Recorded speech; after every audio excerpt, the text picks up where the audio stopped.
नमस्कार dear student, मैं मयंक गुर्जर सिंघा जी literacy coaching classes में आप सभी का स्वागत करते हैं।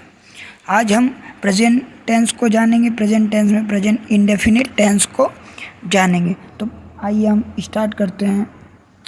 तो प्रेजेंट इंडेफिनिट, जिसे हम सिंपल प्रेजेंट भी कहते हैं, इसका यूज़ कहाँ कहाँ पे करते हैं पहले वो देख लेते हैं। तो कार्य वर्तमान में सामान्यतः होता है। जो भी कार्य वर्तमान में सामान्य होगा और किसके द्वारा, कर्ता के द्वारा, कर्ता के स्वभाव या आदत को व्यक्त करने के लिए होता है। जो भी कर्ता, जो व्यक्ति है, वो जो वर्तमान समय में जो काम करता है उसे बतलाने के लिए इस टेंस का यूज़ किया जाता है।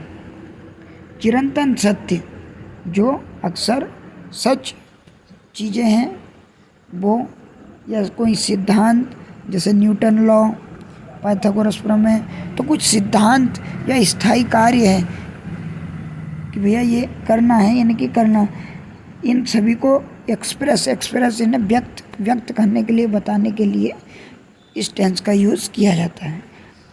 इस टेंस का यूज भविष्य में भी किया जाता है। भविष्य में कब? भविष्य में होने वाले निर्णय, कार्यक्रम या शर्त को एक्सप्रेस करने के लिए किया जाता है। भविष्य में जो काम फिक्स है कि भैया ये करना है, उसके लिए भविष्य काल में भी इसका यूज़ किया जाता है। अब प्रेजेंट इंडेफिनिट की पहचान देखें हम। इसे पहचानेंगे कैसे कि ये प्रेजेंट इंडेफिनिट टेंस ही होगा या प्रेजेंट इंडेफिनिट का ही वाक्य होगा। तो इसकी पहचान है कि यदि क्रिया के अंत में ता है, ती है, ते है, ता हूँ और ती है, ती हूँ आता है, तो वो कौन सा टेंस होगा? प्रेजेंट इंडेफिनिट टेंस होगा। जब भी किसी भी वाक्य के अंत में ये चीज़ें दिखेगी तो वो प्रेजेंट इंडेफिनिट का वाक्य होगा। अब उससे पहले हमें ज़रूरत पड़ेगी फर्स्ट पर्सन, सेकंड पर्सन और थर्ड पर्सन की। तो हम जानते हैं पर्सन होता क्या है। पर्सन मतलब व्यक्ति। अब एक व्यक्ति, दो व्यक्ति और तीन व्यक्ति हो सकते हैं। जैसे हम और आप बात कर रहे हैं, मैं पढ़ा रहा हूँ आपको, आप पढ़ रहे हो, तो मैं जो हूँ, काम कौन कर रहा है? मैं। तो मैं क्या हो गया? First person. जो काम करेगा वो फर्स्ट पर्सन। किसे पढ़ा रहा हूँ? तुम्हें पढ़ा रहा हूँ, तो यू, तुम जो हो सेकंड पर्सन होगा। और किसके बारे में पढ़ रहे हैं हम? टेंस के। तो टेंस क्या हो गया हमारा? थर्ड पर्सन हो गया। तो पर्सन यही है। तो फर्स्ट पर्सन जो होगा हमारा आई होगा और प्लूरल वी होगा। सेकंड पर्सन में सेकंड पर्सन में सिंगुलर यू और इसका प्लूरल भी यू ही होगा। थर्ड पर्सन में ही, शी, इट या किसी व्यक्ति या वस्तु का नाम होगा। और इसका प्लूरल जो है थर्ड पर्सन दे और एक से ज़्यादा नाम होंगे, ये थर्ड पर्सन में होंगे। अब हम जानते हैं कि इसमें हेल्पिंग वर्ब कौन सी लगेगी। तो हेल्पिंग वर्ब जो है इसमें डू डज का प्रयोग होगा। सिंगुलर सब्जेक्ट के साथ जो है डज लगाएंगे हम, और प्लूरल सब्जेक्ट के साथ डू का यूज़ करेंगे। लेकिन जब भी हमारा अफर्मेटिव जो होगा सेंटेंस, तो अफर्मेटिव में डू या डज का यूज़ नहीं होगा। डू और डज का यूज़ सिर्फ नेगेटिव, इंट्रागेटिव और इंट्रागेटिव नेगेटिव तीनों में होगा, लेकिन अफर्मेटिव में इसका यूज़ नहीं करेंगे हम। फिर अफर्मेटिव सेंटेंस में वर्ब की फर्स्ट फॉर्म का यूज़, परंतु सब्जेक्ट थर्ड पर्सन के साथ जो है सिंगुलर नंबर में हो तो वर्ब में S, E S, I S नियमानुसार जोड़ते हैं। अब जब हम अफर्मेटिव में डू या डज का यूज़ नहीं करेंगे तो क्या करेंगे?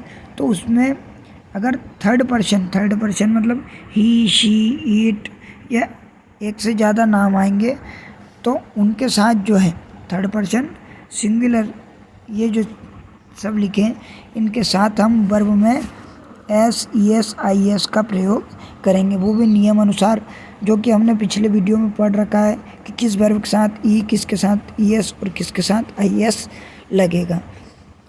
और अगर प्लूरल होगा तो हम ओनली वर्ब का फर्स्ट फॉर्म ही लिखेंगे।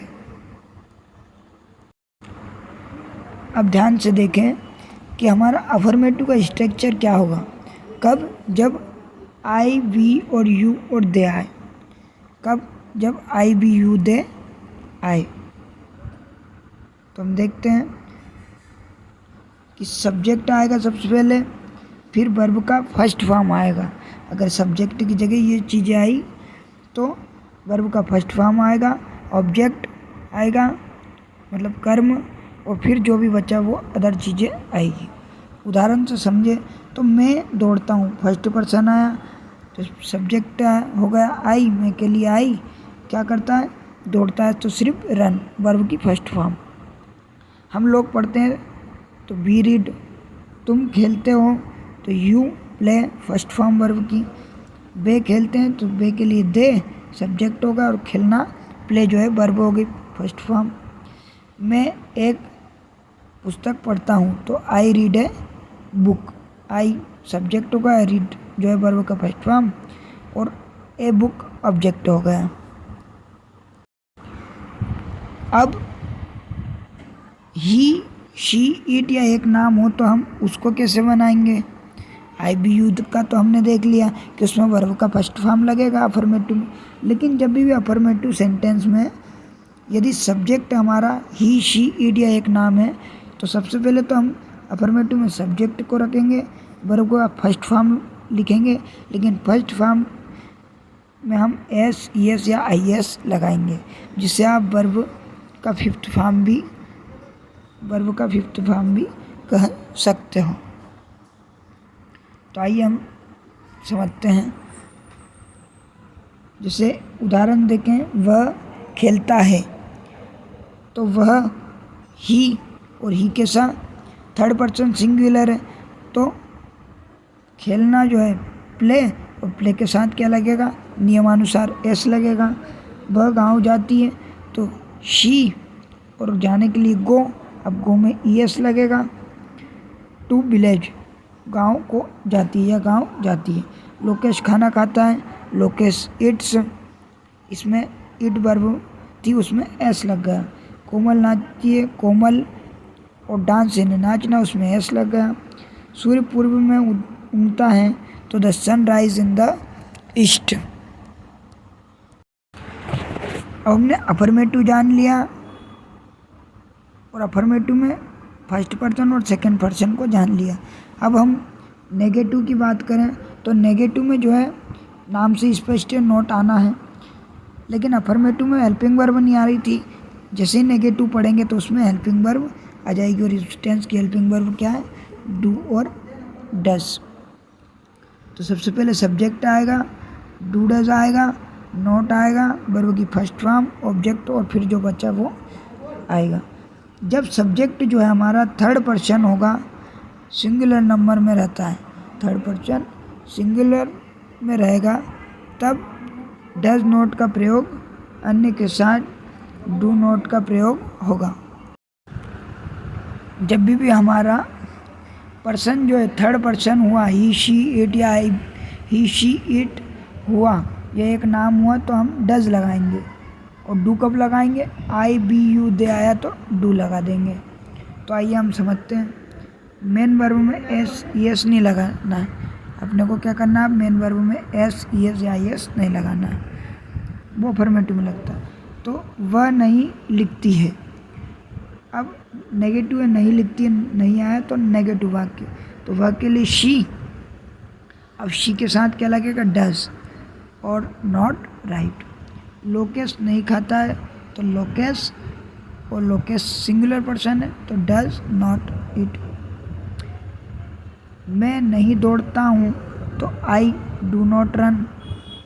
इसी प्रकार हम लोग नहीं पढ़ते हैं तो हम लोग के लिए वी, और वी जो है थर्ड पर्सन तो है लेकिन प्लूरल है तो वी के साथ डू। अब हम इंट्रागेटिव सेंटेंस जानते हैं। इंट्रागेटिव मतलब प्रश्नवाचक जिसमें क्वेश्चन पूछा जाए। तो इंट्रागेटिव को समझते हैं। इंट्रागेटिव सेंटेंस,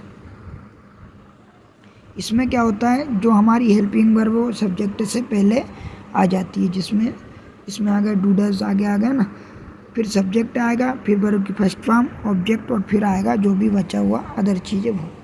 उदाहरण से समझते हैं, जैसे क्या वह लिखती है, तो does she write, does she writes, does आगे आ गया, वह के लिए शी के साथ डज लगता तो डज आगे आ गया, और राइट। क्या लोकेश खाता है, तो सब्जेक्ट तो लोकेश है, लेकिन लोकेश के साथ डज लगता है तो डज आगे लग जाएगा, डज लोकेट इट। इसी प्रकार क्या मैं दौड़ता हूँ, तो डू आई रन। क्या हम लोग पढ़ते हैं, तो डू वी रीड। अब इतना ध्यान रखना, क्वेश्चन दो प्रकार के होते हैं, एक तो WH फैमिली वाले क्वेश्चन भी होते हैं और एक यस और नो वाले। तो ये डू डज जो आगे आया है, जब भी क्या से स्टार्ट हुआ ना हमारा वाक्य, तो वो डू डज वाला सेंटेंस है। वो कौन सा सेंटेंस है, डू डज वाला सेंटेंस है। लेकिन जब भी अगर बीच में क्या कौन कैसे आया, तो वो WH क्वेश्चन होगा। क्वेश्चन कैसा भी हो, हेल्पिंग वर्ब तो आगे आएगी ही।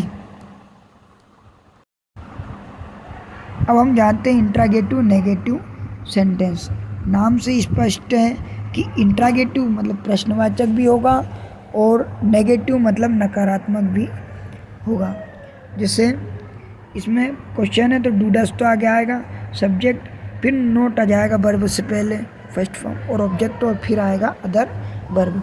आइए उदाहरण से समझते हैं। क्या वह नहीं लिखती है, तो वह के लिए शी, और शी के साथ डज आता है तो डज आगे, तो डज शी नॉट राइट। इसी प्रकार क्या लोकेश नहीं खाता है, तो डज लोकेश नॉट इट।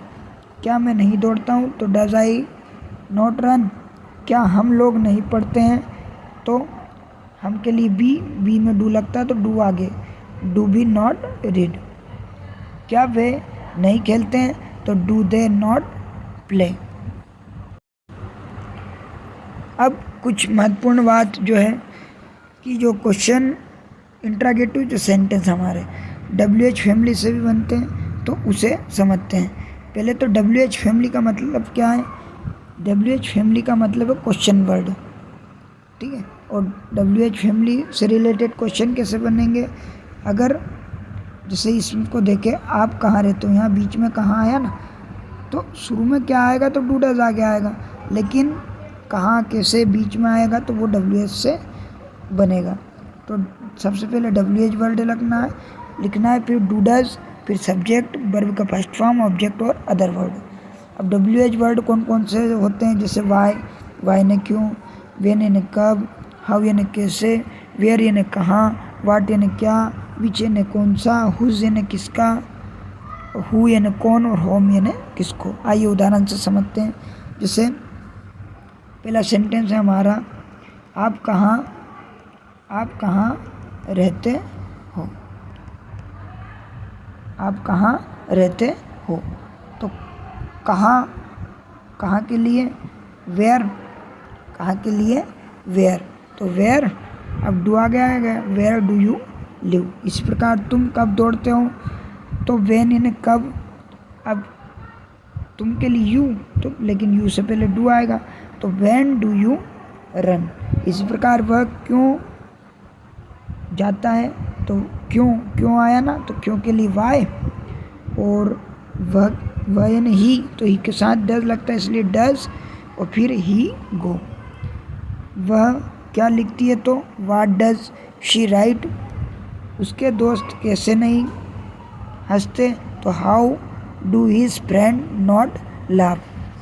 तो आज हमने प्रेजेंट इंडेफिनिट टेंस को कंप्लीट किया। इससे रिलेटेड और भी जो केसेस है या कोई प्रॉब्लम है, तो मैं एक और वीडियो में उसे सॉल्व करूँगा। लगभग हमारा ये टेंस यहाँ पर कंप्लीट होता है।